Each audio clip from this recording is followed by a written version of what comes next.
සෙමිස්ටර් එකෙන් භාගයකුත් ඉවර වෙලා. මිඩ් එක්සෑම්ස් ළඟ වෙනවා.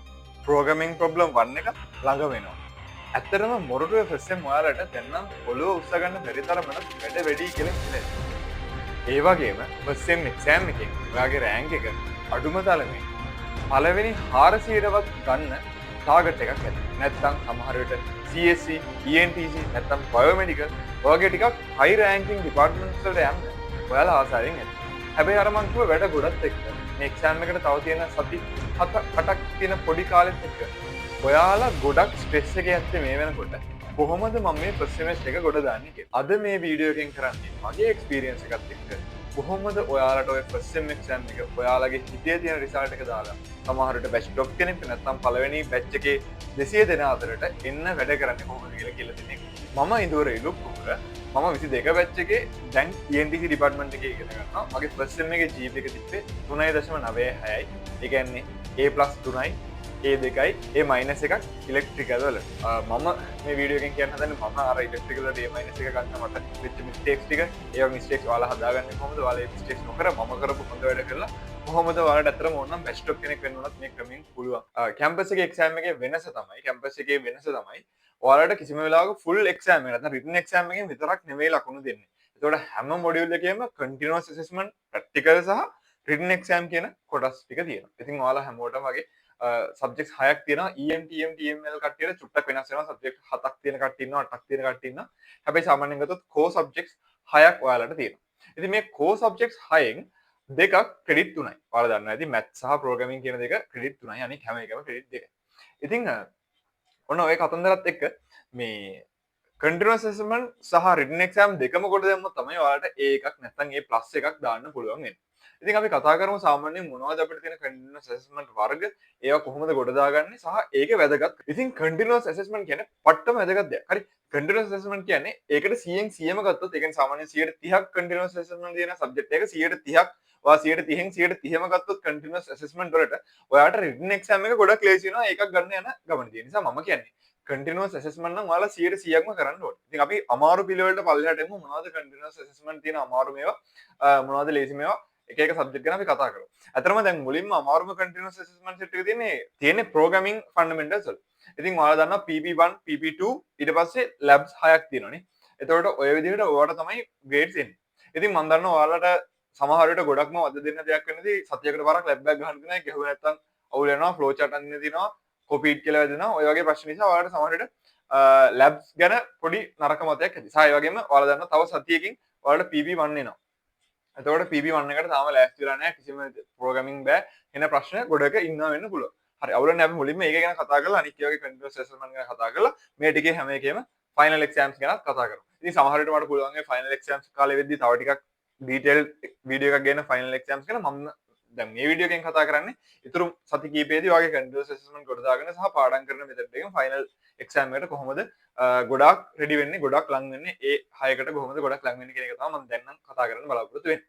ඉතින් මේ PP1 එක ගැන කතා කරොත් PP1 එකේදී ඔයාලට අත්‍තරම කරන්න තියෙන්නේ ඔයාට දීපු ලැබ්ස් ටික හොඳට ගහන්න ආයෙ පාරක් සහ ඒකෙදි ටයිම් කියන එක පට්ටම වැදගත්. හරි. ඒ නිසා ඔයාලට ටයිම් එක එහෙනම් අඩු වෙලාවකින් ඔයාලට දීලා තියෙන හැම ලැබ් එකක්ම ගහන්න පුළුවන් කියලා try කරවන්න. ඒක තමයි බේසික් එක. හරි. ඔයාලා දැනට කරපු ලැබ් ටික ඔයාලට ගහන්න පුළුවන්. ඒ ගහන්න පුළුවන් කියනකොට යම් කිසි දුරකට Python පුළුවන්. ඉතින් අර ඇත්තටම අනික් මොඩියුල්ස් වල වගේ අන්තිම මොහොතේ කොට දානවා හරි මොකක් හරි එහෙම කියලා ඉන්න බෑ මේ ප්‍රෝග්‍රෑමින් කියන සබ්ජෙක්ට් එක සහ කම්පියුටර් සයන්ස් ඩිපාර්ට්මන්ට් එකේ තියෙන කිසිම සබ්ජෙක්ට් එකක් ඒ විදිහට අන්තිම මොහොතේ කොට දාන්න බලාගෙන ඉන්න බෑ. ඉතින් ඒ නිසා ඔයා ChatGPT පාවිච්චි කරන්නේ නැතුව ඔයාගේ තනියම ඔයාගේ මොලේ පාවිච්චි කරලා ඔයාගේ ප්‍රෝග්‍රෑමින් ස්කිල්ස් පාවිච්චි කරලා ටයිප් කරන්න මේ කෝඩ් ගහන පුරුදු වෙන්න. ඉතින් ඔයාලට කෝඩ් ගහන්න තියෙන්නේ IDE එකේ නැත්නම් Python IDE එකේ විතරයි. ඒ නිසා Python IDE එකම පුරුදු වෙන්න. මොකද ඔයා වෙන වෙන IDEs පුරුදු වුණාට වැඩක් නැහැ. ඔයාලට PP1 එකේ ගහන්න වෙන්නේ Python IDE එකේ නම්. දැන් අර මට වුණත් දැන් මේ VS Code Python වලින් ගහලා නැහැ මම කවදාවත් මම මේ IDE එකෙන් විතරයි ගහලා තියෙන්නේ. දැන් තියෙනවා නම් අනික IDEs වලින් ගහන හැබැයි first sem එකේ අතරම IDE එකක් පුරුදු වෙන එක නෑ. ලොකු يعني VS Code පුරුදු වෙනවා කියන එක ලොකුට වැදගත්කමක් එන්නේ නැහැ. මොකද VS Code වැදගත් වෙන තරම් ලොකු ප්‍රොජෙක්ට්ස් ඔයාලා first sem එකේ කරන්නේ නැති නිසා. සහ ඔයාලට අනිවාර්යෙන් first sem ඉවරනාට පස්සේ හම්බ වෙන බ්‍රේක් එකේදී ඔයාලට ඔය හැමදේම ඉගෙන ගන්න පුළුවන්. ඒ නිසා දැනට Python වලින් විතරක් කෝඩ් ගහන්න ලෑස්ති වෙන්න. එතකොට ඔයාට මම දන්නවා ඔයාලට එක ෆෝල්ඩර් එකක් ඇති. ඒ කියන්නේ ගිය අවුරුද්දේ කට්ටියට හම්බෙච්ච questions ගැන idea එකක් හරි ඇති. පුළුවන් නම් කලින් අවුරුද්දේ කට්ටියකින් අහන්න එයාලට හම්බෙච්ච ප්‍රශ්න මොනවද කියලා. සාමාන්‍යයෙන් matrix multiplications ඊට පස්සේ ලිස්ට් ඇතුළ ලිස්ට යනවා ලිස්ටලින් ස්පයිරස් ගිල මැදරෙන ප්‍රින්ට් කරන හැටි ඉට පස්සේ අන්න ඒ වගේ නිකං අර චිකක් ටිකකර ලිස්ට් එක්ස්පෙන්සිව් ලිස්ට් ලිස්් පැත්තෙන් ටික දරුණු විදිර එක්ස්ටෙන්සිව් විදිහ කොෂන්ස් ටිකක් තමයි එන්නේ සහ ඉතින් අර ජෙනරල් ප්‍රශ්න එන ඇවිල්ලා ලකී වෙන්න පුළුවන් කොහොම හරි ඔයාලා ලිස්ට් ඉන්න ලිස්ට් ඊට පස්සේ මැට්‍රික්ස් එක print කරනාට මැට්‍රික්ස් එක මල්ටිප්ලයි කරන එක තප්පර 40 විතර ගහන්න පුළුවන් නම් සුපිරි. අන්න ඒ තරමට ඔයා ප්‍රැක්ටිස් හරි. ඉතින් මට තව මතක් වෙච්ච තව පොඩි පොයින්ට් එකක් තමයි අර මේ ප්‍රෝග්‍රෑමින් කරන වෙලේදී අර අපි ටයිප් කරන විදිහත් පොඩ්ඩක් බලපානවනේ. ඒ නිසා මේ ඔයාලා හරියට අර ඇඟිලි 10න් ටයිප් කරන්න දන්නේ නැත්නම් ඒකත් පොඩ්ඩක් හදාගත්තොත් පොඩ්ඩක් ප්‍රෝග්‍රෑමින් වල ස්පීඩ් එක වැඩි වෙන්න පුළුවන්. ඉතින් අපි ප්‍රෝග්‍රෑමින් වල මේ කන්ටිනියස් ඇසෙස්මන්ට් ගැන කතා කරා. මේ ඊට පස්සේ ආයෙ තව ඉතින් අපිට කතා කරන්නේ ලැබ්ස් ගැන. එහෙම ලැබ්ස් උනත් ලැබ් වලත් ඔයාලා මේ දවස් 7ම ලැබ් එක ගහන්න යන්න එපා. පුළුවන් තරම් එක දවසකට මුළු දවසම ලැබ් එක මහන්සිලා ලැබ් එක ඉවර කරලා ඊට පස්සේ ඉතුරු දවස් ටික ඉතුරු වැඩ ටිකක් කරගන්න නැත්නම් චිල් එකේ ඉන්න පාවිච්චි කරන්න පුළුවන්. මොකද අර මුළු සතියෙම ගහන්න ගියොත් ඔයාලා ස්ට්‍රෙස් වෙනවා. ඒ නිසා මේ ඒ විදිහට ස්ට්‍රෙස් වෙන්න එපා. දවසක් අරගෙන වැඩ ඉවර කරලා ඉවරයක් කරලා දාන්න. ඉතින් එතකොට මේ සහ මං කිව්වා වගේ මේ ෆ්ලෝ chart එක يعني මම මේ හිතන දේ තමයි ෆ්ලෝ chart එක මුලින් ඇදලා පස්සේ කෝඩ් ගහන එක. නැත්නම් මුලින්ම වැඩ කරන විදිහ හිතලා පස්සේ කෝඩ් එක ගහන එක ගොඩක් ඉෆෙක්ටිව් වෙනවා ප්‍රෝග්‍රෑමින් වලදී. මොකද එහෙම තමයි අතට උගන්වන්නේ සහ ඔයාලා නිකන් අර කම්මැලි කොට එහෙම කරන්නේ නැතුව ඉන්නවා නම් එහෙම කරන්න එපා. අනිවාර්යෙන් මුලින්ම කෝඩ් එක වැඩ කරන්නේ කොහොමද කියලා හිතලා පස්සේ කෝඩ් එක ගහන්න. ඒ විදිහට ඔයාලට පුළුවන් මේ අතරම ප්‍රෝග්‍රෑමින් කියන සබ්ජෙක්ට් එකේදී ගොඩක් ඉස්සරහට යන්න. මම එක්සෑම් එකට වැඩ කරන හැටි වෙනම පස්සේ කියන්නම්. ඒ වගේම මැත්ස් වල මම හිතන්නේ කන්ටිනියස් ඇසස්මන්ට් තියෙන අර ක්විස් සහ ඉන් ක්ලාස් ක්විස් නැත්නම් ස්පොට් ක්විස් කියලානේ. ඒ ටික ගැන අදහසක් ඔයාලට ඇති කියලා මම හිතනවා. ඒක ටික පොඩි අර දන්නවනේ කට්ටියගේ පොඩි සම්ප්‍රදායක් තියෙනවා. ඒවත් එක ගන්න යනවා. මම හිතන්නේ මැත්ස් වල කන්ටිනියස් ඇසස්මන්ට් සාමාන්‍යයෙන් කාටවත් අවුලක් වෙන්නේ නැහැ. මම කියන්නේ කට්ටිය කරන විදිහටම කරන්න. අවුලක් වෙන්නේ නැහැ. හරි. එහෙනම් මේ කට්ටිය කරන විදිහටම කරන්න කිසි ප්‍රශ්නයක් නැහැ. හැබැයි ඔයා තනියම පාඩම් කරලා ක්විස් කරන්න පුළුවන් තරමට හොඳයි. ඔයා තනියම පාඩම් කරලා ස්පොට් ක්විස් කරන්න තරමට හොඳයි. එහෙම නැත්නම් කට්ටියත් එක්ක එකතුලා වැඩේ කරන්න. කිසි ප්‍රශ්නයක් නැහැ. හරි ඊළඟට දරුණුම මේ මිඩ් එකක් එන්නේ ආයේ මේ කියන්නේ මම කියන්නේ ලොකු සයිස් මිඩ් එකක් එන්නේ අපේ මේ මැටීරියල්ස් වල. ඒතකොට ඔගේ කෑලි දෙකකට මම හිතන්නේ එන්නේ ඔය එන කෑලි දෙක අරගෙන මේ ඔයාලා හොඳට පාඩම් කරන්න පාස් පේපර්ස් 3ක් ගන්නවත් කරලා යන්න හැම කෑල්ලටම. ඒතකොට ඔයාලට තේරෙයි එකම පැටර්න් එකක් එන්නේ එකම සෙට් එකක් එන්නේ. ඒ නිසා ඒ වගේම තව එකක් තමයි ඔයාලට දෙන්නේ. ඒ වගේ ගානට හොඳට ප්‍රැක්ටිස් කරලා යන්න. ටයිම් කරන්න ලොකුවට ප්‍රශ්නයක් නැහැ. උත්තර ටික මතක තියාගන්න. මේ ප්‍රශ්න ටිකට උත්තර ටික ලියලා යන්න පාස් පේපර්ස් කරන්න. ඉතින් මැටීරියල් අත්‍තරම් ෆයිනල් එක්සෑම් එකේත් ඔච්චරමයි කරන්න දෙන්නේ. පාස් පේපර්ස් 4ක් 5ක් ගන්න කරගෙන යන්න එකම වර්ගයේ ප්‍රශ්න ටික උත්තර ටික හරියටම ඇයි මේක මෙහෙම වෙන්නේ කියලා දැනගෙන හරියට උත්තර ටික හදාගන්න හරියට ලියන්න. ඒ කරොත් ඔයාලා අනිවාර්යෙන් මැටීරියල් වලට ඒකක් දාන එක ෂුවර් එකටම ෂුවර්. සාමාන්‍ය මැටීරියල් වලට ඒකක් එන්නේ නැත්නම් බොහොම අමාරුයි. ඒකක් එන්නේ නැහැ අල්ලන් ගහන්න ඕන තරමට මේ ලේසි සබ්ජෙක්ට් එකයි මැටීරියල් කියන්නේ. ඒ නිසා ඒක හොඳට පාඩම් කරලා හොඳට පාස් පේපර්ස් කරලා ටියු ලෙක්චර් නෝට්ස් ටික එන කම්පැක්ට් ඒ වගේම යහන්න. ඒ නිසා ඒ ටික හොඳට බලලා එක්සෑම් එකට යන්න. ඒක තමයි මේ මැටීරියල් වල ෆයිනල් එක්සෑම් එකේ කතන්දරේ. සහ ඊට පස්සේ අනිත් කීවගේ කන්ටිනියස් ඇසස්මන්ට් මට කියන්න තරම් ලොකු දෙයක් නැහැ. හැබැයි මට කියන්න තියෙන වැදගත්ම දෙයක් තමයි ඔය කන්ටිනියස් ඇසස්මන්ට් නැත්නම් ප්‍රැක්ටිකල්ස් කරද්දී 100ට 100යි නම් 100ට 100ම දෙන්න. ඒ කියන්නේ මේක මුළු ප්‍රැක්ටිකල් එකම හරියටම කරලා හරියටම හැමදේම ලියලා දාන්න භාගයට දාන්න එපා. මොකද මට වෙච්ච දෙයක් තමයි මම ඉලෙක්ට්‍රිකල් වලට මම කියන්නේ A- එකක් තියෙන ඉලෙක්ට්‍රිකල් වලට කියලා. ඉතින් ඔය ඉලෙක්ට්‍රිකල් වලට මම මේ කන්ටිනියස් ඇසස්මන්ට් එකක් කරලා එක ග්‍රාෆ් එකක් කරදුනා. මට අලුතෙන් කඩේට ගිහිල්ලා ග්‍රාෆ් කොලයක් අරගෙන අලුතෙන් මේක ඇඳලා දැම්මනම් ඒකට ෆුල් මාක්ස් එනවා. හැබැයි අර මම මේ වැරදිච්ච ග්‍රාෆ් එක ගැන ලොකුවට හිතන්නේ නැතුව ඒක නිකන් අප්ලෝඩ් කරලා දැම්මා. හැබැයි මට අන්තිම රිසල්ට් එකේ A- එක. මම දන්නේ ෆයිනල් එක්සෑම් එකේ පොඩි පිස්සුවක් කියලාද නැත්නම් මේ කන්ටිනියස් ඇසස්මන්ට් එක නිසාද A- එක ආවේ කියලා මම දන්නේ නැහැ. හැබැයි මට දැනෙච්ච දේ ඉතින් අපරාධම මේක අසයින්මන්ට් එක හරියට කරා නම් A- නැතුව ඒකක් එන්න තිබ්බනේ වගේ හිතෙන්න වෙලාවල් වෙනවා. ඒ නිසා ඔයාලා කිසිම වෙලාවක කිසිම අසයින්මන්ට් එකක් භාගයට සබ්මිට් කරන්න එපා. හරියට කරලා හරියට සබ්මිට් කරන්න. හැබැයි ඒ කියන්නේ මුළු දවසම අසයින්මන්ට් කර ඉන්න කියලා නෙමෙයි. මම කියන්නේ ටයිම් ස්ලොට් එකක් දාගෙන මම මේ වෙලාවෙද්දි මේ වැඩේ ඉවර කරනවා කියලා. ඒ වෙලාව ගන්න වැඩ කරන්න. ඒ ගාන ඒ වෙලාව ඇතුළේ වැඩ කරන සුපිරියට. හැබැයි මේ ඒක කරලා ගිහිල්ලා තනියම පිස්සුවනරලා ෆිල්ම් එක බලලා චිල් එකේ ඉන්න නැත්නම් අර තියෙන ඉවෙන්ට් එකට යන්න.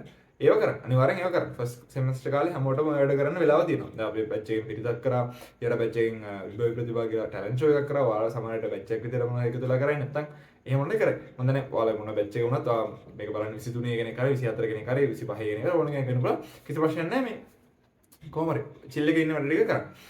ඒක නිවාරයෙන් කරන්න. මොකද නැත්තම් ඔයාලට පස්සේ හිතනවා අපරාධي මම මේ කැම්පස් එක ආවිල්ලා කිසිම ආතල්ලක් ගත්තේ නැහැ කියලා. හැබැයි මේක පොඩ්ඩක් අර පොඩි වෝනින් එකක් ස්පෙෂලි ගර්ල්ස්ලට. සාමාන්‍යයෙන් ගර්ල්ස්ලට රිලේෂන්ෂිප් එකකට ආවට පස්සේ අර මේ සෙම් එකේ මැද හරියෙන් රිලේෂන්ෂිප් එක පටන් ගත්තොත් අර පොඩ්ඩක් අර ජීවිතේ පොඩ්ඩක් ටර්බියුලන්ට් වැඩි වෙනවනේ. කියන්නේ පොඩ්ඩක් අර අලුත් එක්සයිටිං දේවල් වෙනවා. ඒකට ඒ නිසා මේ එක්සෑම් එක පොඩ්ඩක් අවුල් වෙන්න පොඩි chance එකක් තියෙනවා. ඒ නිසා පොඩි වෝනින් එකක් රිලේෂන්ෂිප් එක පටන් ගන්න ඕන එක්ක ෆස්ට් සෙම් එකට කලින් පටන් ගන්න ඕන නැත්නම් ෆස්ට් සෙම් එකේ එක්සෑම් ඉවරලා පටන් ගන්න ඕන. ඔන්න ඔය ලිමිට් එක අතර තියාගෙන රිලේෂන්ෂිප් එක පටන් ගත්තොත් හැමෝටම හෙල්ප්.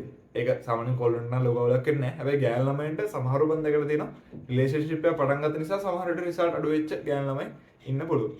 එහෙම නැති අය නම් අවුලක් නැහැ. එහෙම නැත්නම් අවුලක් නැහැ. හැබැයි පොඩි වෝනින් එකක්. මොකද ඔයා මාස කීපයක් ඉවසන් එකට අවුලක් වෙන එකක් නැහැ කියලා මං හිතනවා කොල්ලෝ නම් එල්තරන් ඉන්නවනේ. ඒ නිසා ලොකු ප්‍රශ්නයක් වෙන එක නැහැ. පොඩ්ඩක් ඉන්න සෙම් එක ඉවරලා රිලේෂන්ෂිප්ස් පටන් ගන්න. සහ දැන් අපි යන්නේ වැදගත්ම කතාවට කොහොමද ෆයිනල් එක්සෑම් එකට පාඩම් කරන්න කියන කැලේ. හරි. ඉතින් ෆයිනල් එක්සෑම් එකට පාඩම් කරද්දි මම ඔයාලට දෙන එකම ටිප් එක තමයි ඔයාලට තනියම මේ සබ්ජෙක්ට් 6ටම ඒ 6ක් දාන්න බෑ. ඉඳලා හිටලා මුළු බැච් එකටම 10 දෙනෙක් වගේ පිරිසක් ඉන්නවා තනියම ඔය සබ්ජෙක්ට් 6ටම ඒ එකක් දාන්න පුළුවන් කට්ටිය. සහ ඒ වගේ කට්ටිය සාමාන්‍යයෙන් අන්තිමට end up වෙන්නේ එක්ක බයෝමෙඩිකල් නැත්නම් ඉලෙක්ට්‍රොනික්ස් නැත්නම් කම්පියුටර් සයන්ස් වල අර බැස්ටොප්ලා තනියම ගහන ගේම ගහන බැස්ටොප්ලා අතර වෙන චුට්ටයි ඉතුරු වෙන්නේ. හැබැයි අනික හැමෝම ඔය ගොඩක් හොඳ රිසල්ට් ගන්න අයගේ හොඳම බේසිස් එක තියෙන කට්ටිය එකතු වෙලා වැඩ කරන එක. ඒ නිසා හොඳටම ෂුවර් ඔයාලා කට්ටිය එකතු වෙලා වැඩ කරොත් ඔයාලට ලොකු රිසල්ට් එකක් ගන්න පුළුවන්. ඒ නිසා මතක තියාගන්න කට්ටියම එකතු වෙලා වැඩ කරනවා. මම කියලා දෙන්නම් කොහොමද එකතු වෙලා වැඩ කරන්න කියලා. පොඩි එක්සාම්පල් එකකුත් එක්ක. අපි බෝඩි මේ එක්සාම්පල් එක. ඇත්තටම මම කලින් වීඩියෝ එකක් කරා අන්තිම හරියේදී වැඩ කරන්න කොහොමද කියලා වීඩියෝ එකක්. ඔයාලා අන්තිම හරිය ලඟ වුණා මේක බලන්න පුළුවන්. නැත්නම් ගොඩක් දුරට මම අන්තිම හරිය ලඟ වෙලා ඔයාලට තව වීඩියෝ එකක් කරා. ඉතින් ඒ නිසා ඒ විදිහට ඔයාලා එකතු වෙලා තමයි වැඩ කරන්න ඕනේ. ඒ කියන්නේ පාඩම් කරද්දී සබ්ජෙක්ට් 6ම බදා ගන්න එපා. අනිවාර්යෙන් 6ම අල්ලගන්න බැරි වෙනවා. ඒ නිසා ඔයා අමාරු සබ්ජෙක්ට් එකකුයි කියන්නේ ක්‍රෙඩිට් 3 සබ්ජෙක්ට් එකකුයි තව සබ්ජෙක්ට් දෙකකුයි වගේ අල්ලගෙන සබ්ජෙක්ට් 3ක් විතර ෂේප් එකේ අරන් යන්න. සාමාන්‍යයෙන් ප්‍රෝග්‍රෑමින් හැමෝටම පුළුවන් වෙන්න ඕනේ. ඉතින් ප්‍රෝග්‍රෑමින් කොහොමද තියාගෙන මැත්ස් වලත් කැලි තුනෙන් දෙකක් විතර පුළුවන්කම තියාගෙන අනික් සබ්ජෙක්ට් ටිකට එකක් හෝ දෙකක් තියාගෙන යන්න. අනික් ටික ඔයාගේ යාළුවෝ සෙට් එකේ. කියන්නේ ඔයාලගේ යාළුවෝ සෙට් එක එකතු වුණාම හැම සබ්ජෙක්ට් 6ම කවර් වෙලා තියෙන්න ඕනේ. ඒක එතකොට අර මම කියන්නේ මැටීරියල් කරන්නේ නැති යාළුවෝ ඔයාලගේ ගෲප් එකේ ඉන්න බෑ. අන්න ඒ විදිහට ගෲප් එක හදාගන්න. කියන්නේ දෙන්නෙක් හරි තුන් දෙනෙක් හරි පස් දෙනෙක් හරි අපේ බෝඩි වෙනවා 10 දෙනෙක් වගේ. හැබැයි කාමර දෙකකට බෙදලා තිබෙන්නේ 6 5 වගේ මේ ඒ වගේ ගානක ගෲප් එකක් හදාගන්න. ඔයාලා කට්ටිය එකතු වෙලා හැම සබ්ජෙක්ට් එකකම පාඩම් කරා. කියන්නේ ඔයාලගේ ටීම් එකේ කවුරු හරි සබ්ජෙක්ට් එක පාඩම් කරනවා. ඒ නිසා ඔයාලගේ ටීම් එකේ කාට හරි ඒ සබ්ජෙක්ට් එක හොඳට පුළුවන් වෙනවා. මම කියන්නේ ඔයාලට තේරෙනවා කියලා මම හිතනවා. හරි. හරි. එතකොට දැන් එහෙම වුණාම හිතන්න එකපාරට මොකක් හරි මිඩ් එකක් එනවා කියලා හිතන්න මැටීරියල් මිඩ් එක එනවා. එතකොට ඔයාලගේ මැටීරියල් හැමදාම පාඩම් කර කර හිටපෑවල වෙලා ඔයාලට කියලා දෙනවා. එකපාරට මෙකැනිකල් ක්විස් එකක් එනවා. හරි මෙකැනිකල් පාඩම් කර කර හිටපෑවල වෙලා ඔයාලට කියලා දෙනවා. අන්න ඒ විදිහට ඔන්න ඔය විදිහට අර අත්තම් ක්‍රමයට වගේ පොඩ්ඩක් පාඩම් කරන්න. ඔය ක්‍රමේ ඔයා කරන්නේ නැහැ කියන්නේ ඔයා යාළුවොත් එක්ක එකතු වෙලා වැඩ කරන්නේ නැහැ කියන්නේ ඔයා ගණන් හදන ටික යාළුවන්ට පෙන්නන්නේ නැහැ කියන්නේ යාළුවන්ගේ ගණන් හදනවා ඔයා බලාගෙන ඔයාලා සෙට් එක එකතු වෙලා වැඩ කරන්නේ නැහැ කියන්නේ ලොකු ඩේන්ජර් එකක් තියෙනවා ඔයාට අවුල් වෙන්න. මම මේකට සයන්ටිෆිකලි හේතුව පැහැදිලි කරන්න. එකක් මේ වැඩේ ටිකක් ස්ට්‍රෙස්ෆුල්. ඔයාට ඔයා තනි වෙලා කියලා දැනුණොත් ඔයාගේ ස්ට්‍රෙස් එක වැඩි වෙලා වැඩේ අමාරු වෙලා බොරුවට ඔයා වැඩ කරන්නේ නැතුව පාඩු වෙනවා. හැබැයි යාළුවෝ එකතු වෙද්දී දැන් හිතන්නේ යාළුවෝ පහක ගෲප් එකක් ඉන්නවා. ඕකේ එක්කෙනෙක් ස්ට්‍රෙස් වුණාට අනෙක් හතර දෙනාම ස්ට්‍රෙස් නැති වුණොත් අර ස්ට්‍රෙස් නැති කට්ටියගේ ස්ට්‍රෙස් නැතිභාවයේ මේ ස්ට්‍රෙස් එකට යනවානේ. ඒ කට්ටිය කොහොමද ස්ට්‍රෙස් කියලා හිතන්නේ නැතුව වැඩ කරනවා. ඒතර අර ස්ට්‍රෙස් එක ස්ට්‍රෙස් පිටාරි වැඩ කරනවා. අරුන් එක ඇදිලා යනවා. හරි. එතකොට අනික අර ප්ලෑන් කරද්දී ඔයාගේ තනියම මෝඩ් ප්ලෑන් එකක් තියෙන්න පුළුවන්. ඒ මෝඩ් ප්ලෑන් කැපිලා ගිහිල්ලා හැමෝම එකතු වෙලා අර එක ප්ලෑන් එකකට සුපිරි ෆෝකස් එකක් තියාගෙන වැඩ කරද්දී හැමෝටම සෙට් එකටම බෙස්ට් ඔප්ලා වෙන්න පුළුවන් තරමට වැඩ කරන්න පුළුවන්. ඒකෙදි තව ඔයාලා මතක තියාගන්න ඕනේ ලොකද තමයි බෙස්ට් ඔප් කියන සිද්ධිය ගොඩක් කරන්නේ මේ රදාපවතින්නේ. අර ෆයිනල් එක්සෑම් එකේ තියෙන දවස් ඩියුරේෂන් එක ගන්න මත. එතන ෆයිනල් එක්සෑම් එකේ ඩියුරේෂන් එක තියෙන පුළුවන්කම දෙකක් තියෙනවා. එකක් තමයි මේ එක දිගට දවස් 6ක් තියෙන එක. අනික එක තමයි එක දිගට දවස් 6ක් නැතුව මැද ගැප්ස් එක එක්සෑම් එකට යන මාස භාගයක් විතර ඇදෙන එක. එතකොට මාස භාගයක් විතර ඇදුණොත් අතරම ගොඩක් වාසි ගොඩක් කාට බෙස්ට් ඔප් වෙන්න පුළුවන්. මොකද අර එක සබ්ජෙක්ට් එකක් පාඩම් කරන්න දවස් දෙකක් විතර වැටෙනවනේ. අන්න එතකොට සුපිරි ගේමක් ගහගන්න පුළුවන්.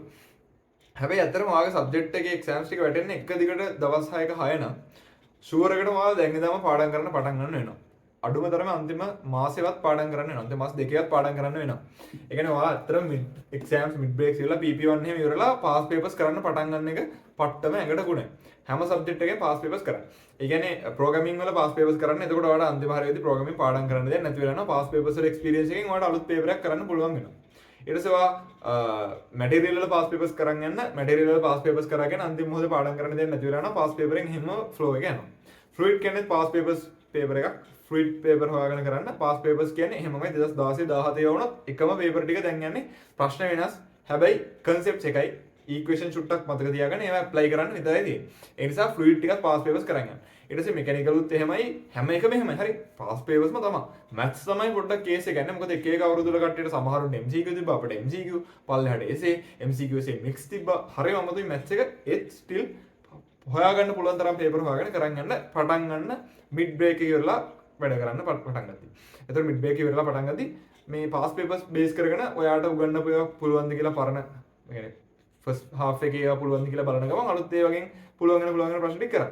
හැබැයි මං කියන්නේ ස්ටිල් චිල් එකේ ඉන්න පුළුවන්. ඒ කියන්නේ අන්තිම සද්දේ කියනකල් ඩේලි වැඩ කරන්න දවසට පැය 4ක් විතර වැඩ කරන්න. හැබැයි ස්ටිල් හොඳටම චිල් එකේ ඉන්න පුළුවන්. නිකන් අර ඉන්ටර්වල් එකේ පොත් දිහා බලාගෙන මේ රෑට නිකන් ඉවෙන්ට් එකක් තිබ්බොත් යන්නේ නැහැ. එහෙම ඉන්න එපා ෆස්ට් සෙම් එකේ. එහෙම ඉන්න වෙනවා සමහර ඩිපාර්ට්මන්ට් වල සමහර සෙමෙස්ටර් වලදී. එක්සැම්පල් එකක් විතර මං වගේ. මම ෆස්ට් සෙමෙස්ටර් කාලේ හැම මේ ඉවෙන්ට් එකකට ගියාම මම දැන් එහෙම අඩුවෙන් යවෙන්නේ. හේතුව ඩිපාර්ට්මන්ට් වලට ගියාට පස්සේ ක්‍රෙඩිට් ගන්න වැඩි වෙලා වැඩ වැඩි වෙනවා. හරි ෆස්ට් සෙම් එකේ එහෙම ෆ්‍රී කාලයක්. එහෙනම් කිසිම ඉවෙන්ට් එකක් මගේ අරගන්න එපා. කිසිම ෆන් එකක් මගේ අරගන්න එපා. රැට එළියට කන්න යන එක මගේ අරගන්න එපා. යාළුවොත් එක්ක ඔක්කොමත් එක්ක එකට ගිහලා කාලා සතුටින් ඉන්න. හැබැයි අර හැමදාම චුට්ට හරි වැඩ කරන්න. පේපර් එකක් පොඩ්ඩක් හොලලා බලන්න. මේක කරලා බලන්න. හරි ඊට පස්සේ කන්ටිනියස් අසෙස්මන්ට් කරලා ලැබ් එකට එක දවසක් තියන ඒක ඉවර කරනවා. ආයෙත් ගානට සිම්ප්ලි වැඩ කරන් යන්න පට්ට සතුටින් ඉන්න. එනම සතුටින් ඉන්න. ගෙදර යනවා ගෙදර දුවන්න කිසි ප්‍රශ්නයක් නැහැ. හැබැයි යාළුවෝ චිල් එකක් ගන්නවා නම් යාළුවොත් එක්ක අරගෙන පස්සේ ගෙදර යන්න. අර ඒ විදිහට පොඩ්ඩක් අර සතුටින් ඉන්න මේ පුළුවන් තරම් කැම්පස් එක සෙන්ටර් කරගෙන කැම්පස් එකේ වටේ ඇවිද බෝට් යටට ගිහිල්ලා ලගාන්න එකේ තියෙන ඉවෙන්ට් වලට බ්ලා බ්ලා බ්ලා හැම වෙලේම සතුටින් ඉන්න. කිසි ප්‍රශ්නයක් වෙන්නේ නැහැ. අර මං කිව්වා වගේ හැබැයි යාළුවොත් එක්ක එකතු වෙලා වැඩේ කොට දාන්න ඕනේ. දැන් අපේ බෝඩ් එකේ වෙච්ච විදිහ නම් මට පුළුවන් වුණේ ප්‍රෝග්‍රෑමින් මැත්ස් සහ මෙකැනිකල් විතරයි. අනික එකක්වත් මට බෑ. ඊට පස්සේ මගේ තව යාළුවෙකුට උට පුළුවන් ෆ්ලුයිඩුයි ප්‍රෝග්‍රෑමිනුයි මැටීරියල්. ඉතින් මේ උට මැටීරියල් බෑ. උට ඉලෙක්ට්‍රිකල් වගේ දේවල් පුළුවන්. ඒක සස්මිත කියලා. ඉතින් අපි සෙට් එක එකතු වෙලා දැන් මම උන්ට මැත්ස් බැරි වුණාට මම මැත්ස් මගේ යාළුවෙක් හිටියේ. ඒ යාළුවගෙන් මම ඉගෙන ගන්නවා මම මගේ බෝඩ් මියුන්ට් කියලා දෙනවා. මට වගේ වෙන කවුරුහරි මම වෙන උන්ටත් කියලා දෙනවා. මම අඳුරන්නේ නැති වුණ මැත්ස් කියලා දීලා දෙනවා. අඳුරන්නේ නැතිවත් නැති වුණෙන් මැත්ස් අහගෙන දෙනවා. එහෙම කරගෙන පස්සේ උන් අඳුරගත්තා. ඒක කොහොමද මේ එහෙම කරගෙන කට්ටිය එකතු වෙලා නිකන් රැන්ඩම් හම්බෙන ඔයාලගේ බැච් එකේ මිනිස්සෙක්ගෙන් හිතනවා නම් උට තේරෙනවා මේ කෝඩ් එක ගහන විදිහට උට ප්‍රෝග්‍රෑමින් තේරිලා තමයි මම කෝඩ් එක ගහන්නේ. මට ප්‍රෝග්‍රෑමින් තේරෙන්නේ නැත්තම් උගෙන් පොඩක් අහගන්න. ඌ මේ මැත්ස් ලියන විදිහට තේරෙනවා නම් උට මේ තේරිලා ලියන්නේ උගෙන් පොඩක් අහගන්න. එක්ස්කියුස් මී මචං මේ ලියන එක මට තාම තේරිලා නැහැ පුළුවන් නම් කියලා දෙන්න කියලා. එහෙම කියලා දෙන මිනිස්සු ඉන්නවා. සාමාන්‍යයෙන් ඔයාගෙන් කවුරු හරි ආවොත් කියලා දෙන්න. එතන ලයිබ්‍රරියේදී ඔය වැඩේ සෑහෙන වෙනවා. ලයිබ්‍රරිය ගිහලා ඔයාලා පොඩක් නිකන් වටපිට බැලුවොත් ඔයාලා කරන වැඩේම කරන කවුරු හරි ඔයාලගේ අවුරුද්ද එක්කෙනෙක් හම්බුනොත් මචං මේ මට ඔක තේරුන්නේ නැහැ පොඩ්ඩක් කියලා දෙන්න කියලා අහුවොත් අනිවාර්යෙන් කියලා දෙනවා. එහෙම ඇති වෙච්ච යාළුකම් බව තියෙනවා. يعني අතන මම දන්න යාළුවෙක් ඉන්නවා. ඌ ලැබ් එකේ කෝඩ් එක ගහගෙදි මම යද්දී ආව කෝඩ් එක ගහනවා. මම ඌ ගාවට කියලා වටිනවා මචං කෝඩ් එක ගහනවා මාත් ගහනවා බං කියලා මේ පොඩක් කතා කරලා දැන් වෙනකල් පට්ට විදිහට කන්ටැක්ට් එකෙන් ඉන්න. يعني අපේ ඩිපාර්ට්මන්ට් එකට සිලෙක්ට් වෙලා අර එහෙම සෙට් වෙච්ච යාළුවෝ ඉන්නවා. පාඩම් කරන්නේ නැද්ද එක තැනකට යන්නේ. يعني සමහරු අපි ඉඳලා දෙන කුප්පි දාලා දෙන ලගහන්න එක නේ. මෝඩ වැඩ තමයි. ඒනට ඉතින් වැඩ කරලා තියෙනවා ඔයගේ වැඩ. මේ වලේ ගොඩේ හැමතැනම මේ වගේ නිකන් කතා කර කර මේසයක් වටේ ඉඳන් වැඩ කර කර තියෙනවා. ඉතින් ඒ නිසා ඒ විදිහට එකතු වෙලා වැඩ කරන්න. දැන් අර මම එහෙම ෆ්ලුයිඩ් කියලා යනකොට අරුව ඇවිල්ලා ෆ්ලුයිඩ් කියලා දුන්න දවසින්. ඊට පස්සේ ඊතර දවසේ පාස් පේපර්ස් කරා දවස් දෙකක් ෆ්ලුයිඩ් ඉවරයි. මේ මැටීරියල්ස් අපි දවස් 3ක් එක දිගට පාස් පේපර්ස් කරා ඉවරයි. ඊට පස්සේ මෙකැනිකල් වල මේ ස්ටැටික් වල දවස් දෙකයි ඩයිනමික් වල දවසයි. අන්න ඒ විදිහට ගානට පට්ට වේගෙන් වැඩ ටික ඉවර කරන්න පුළුවන්. එකෙක් ඉගෙන ගන්නවා අනික ෂේප් එකේ ඉන්නවා ඕනනම දෙන්න මර්ජ් කරලා එකතු වෙලා ගණන් හදනවා. පට්ට ලේසි. හරි. ඔන්න ඔය විදිහට වැඩ කරොත් ඔයාලගේ ස්ට්‍රෙස් එකෙන් 60%ක්ම විතරම නැති වෙලා යනවා. හරි ඒක. එහෙනම් ස්ට්‍රෙස් එක බෙදලා යනවා කට්ටියත් එක්ක. ඔයාලට මුළු සිලබස් එකෙම යම්කිසි ප්‍රමාණයක් විතරයි කරන්නේ. ඉතින් මිඩ් එකක් ලඟ වුණාම එකතු වෙලා වැඩ කරන්න. එන්න එක ලඟ වෙද්දී එකතු වෙලා වැඩ කරන්න. අසයින්මන්ට් එකත් එකතු වෙලා වැඩ කරන්න. ගණන් හදද්දී බෙදාගෙන හදන්න. ගෲප් හදාගෙන ඒ වගේ දාන්න. මම මේක කරා ඔයාලත් කරන්න. මේක උත්තර ටික දාන්න. අපි කම්පෙයාර් කරලා බලමු. ඒ විදිහට එකතු වෙලා වැඩ කරන්න. කිසිම වෙලාවක තනියම වැඩ කරන්න එපා. ඉතින් මේ කියන විදිහට වැඩ කරලා ඔයාලට එක සබ්ජෙක්ට් එකක් හරි හොඳටම පුළුවන් වෙනවා නම් හැම වෙලේම ඔයාලගේ බැච් එකට කුප්පියක් දාන්න try එකක් දෙන්න. ඒ විදිහට කුප්පියක් දාලා එකතු වෙලා වැඩ කරොත් ෆයිනල් එක්සෑම් එක පට්ට විදිහට ලේසි වෙනවා. ඉතින් ඒ නිසා මට හිතෙන්නේ මම කියන්න හිතපු ගොඩක් දේවල් කරා කිව්වා. අතරම පාස් පේපර්ස් තමයි අතරම ඔගේ කී එක. ඉතින් හින්දා පාස් පේපර්ස් කරන්න. ඒ වගේම කලින් කරපුවා කරන්න ගොඩක් ප්‍රැක්ටිස් වෙන ටයිම් ඕනේ. ප්‍රෝග්‍රෑමින් 1 ප්‍රෝග්‍රෑමින් 2 දෙකට හොඳට ප්‍රැක්ටිස් කරන්න ටයිමින් කරලා කෝඩ් කරලා හොඳට කෝඩින් ප්‍රැක්ටිස් කරන්න. ඉතින් මම හිතනවා ඔය විදිහට වැඩ කරන් ගියොත් ඔයාලට අවුලක් වෙන එකක් නැහැ. සහ මොනවා හරි ප්‍රශ්න තිබ්බොත් අහන්න බලන්න කමෙන්ට් එකේ. ඒ වගේම මේ ඔයාලට කැම්පස් එක සම්බන්ධයෙන් මොනවා හරි වීඩියෝස් ඕන නම් දාන්න අර මම දැන් මේ අර කැම්පස් එකේ සීනියර් කෙනෙක් වශයෙන් නෙමෙයි YouTube කෙනෙක් වශයෙන් එහෙම නෙමෙයි මම ජස්ට් ඔයාලට ඕනේ වෙයි කියලා හිතලා මම මේ වීඩියෝ කරේ. ඉතින් ඒ නිසා ඔයාලට මොනවා හරි වීඩියෝස් ඕන නම් අර නියම් ලොකු වීඩියෝස් ඕන නම් එහෙම තමයි මේ වගේ සරල ෆ්‍රෙන්ඩ්ලි ටොක්ස් ඕන නම් ඒත් අහන්න. මේ මොකද මේක මම තනියම කරේ අතරම මේ මගේ යාළුවෝ ටික මේ මම හරය කරන්න වීඩියෝ එක පාන්දර 2ට 3ට විතර මේ කොළ ටික හැරව ගන්න බැරුණා උන්ට පොඩ්ඩක් බිසි මේ දවස් ටික ඒ නිසා තමයි මේ වැඩි තනියම කරන්න ඕනේ නැත්නම් මම හෙට දිහාට අපේ ඩිපාර්ට්මන්ට් එකේ කට්ටියත් එක්ක පොඩි කයියක් ගහන්න පොඩි ඉන්ටර්විව් පාරක් වගේ දාලා ෆස්ට් සෙම් එක ගැන පොඩ්ඩක් අහන්න කැම්පස් එකේ ජීවිතය ගැන පොඩ්ඩක් අහන්න වගේ වැඩක් එහෙමත් කරන්න මම හිතන් ඉන්නවා ඒ වගේ දේවල් කරන්න ඉස්සරහට ඒ වගේ දේවල් බලාපොරොත්තු වෙනවා නම් channel එක subscribe කරන්න ඒ වගේම ඔයාලට තියෙන ප්‍රශ්න ඔක්කොම ටික අහන්න මේ පළවෙනි comment section එකේ එතකොට ඔයාලට පුළුවන් අතරම ලොකු ඉන්ටරැක්ටිව් ගේමක් යන්න මම හිතනවා මගේ චූටි ටිප්ස් ටික ඔයාලට උදව් වෙයි කියලා ඔයාලගේ ෆස්ට් සෙම් එක ගොඩ දාගන්න. ඉතින් මම ඔයාලා යන්න කැමති ඩිපාර්ට්මන්ට් එකට යන්න පුළුවන් වෙන කියලා විශ් කරන ගමන් වීඩියෝ එක නවත්තලා එහෙනම් පස්සේ දවස් ගන්න good night.